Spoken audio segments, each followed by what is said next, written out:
Dans la famille 718, on connaissait déjà le Boxster S. Aujourd'hui, on vous présente son petit frère, le Boxster tout court, qui est équipé d'un 4 cylindres Boxer 2 litres. On pourrait croire qu'il s'agit d'un modèle d'entrée de gamme, mais on trouve tout de même 300 chevaux sous le capot. Elle coûte aussi 56 000 €, auquel, comme toujours chez Porsche, on rajoute beaucoup d'options. Sur ce modèle en particulier, on trouve 36 000 € d'équipement supplémentaire.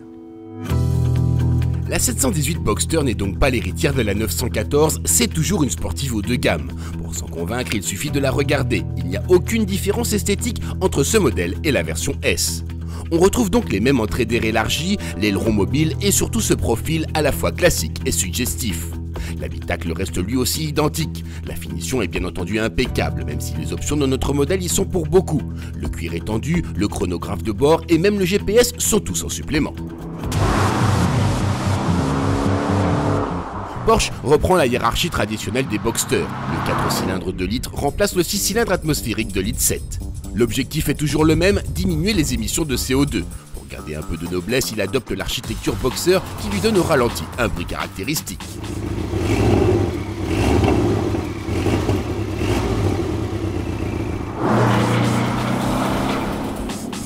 Contrairement à la version de litre 5, il adopte un turbo à géométrie fixe. Les accélérations sont donc un peu plus progressives.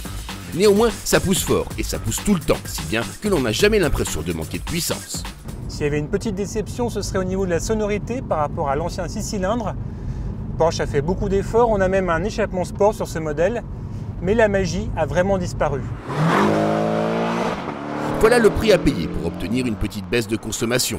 Déjà très sobre en 6 cylindres, le Boxster parvient encore à diminuer son appétit. En conduite calme, il est facile de passer sous les 7,5 litres au 100 km. Une belle prouesse pour un roadster de 300 chevaux, mais ce qui apparaît le plus réussi dans le 718 est son châssis. Magnifiquement équilibré, jamais inconfortable, très précis, il se rapproche encore un peu plus de la perfection. Pas sûr que cela suffise cependant à faire oublier les envolées lyriques du 6 cylindres.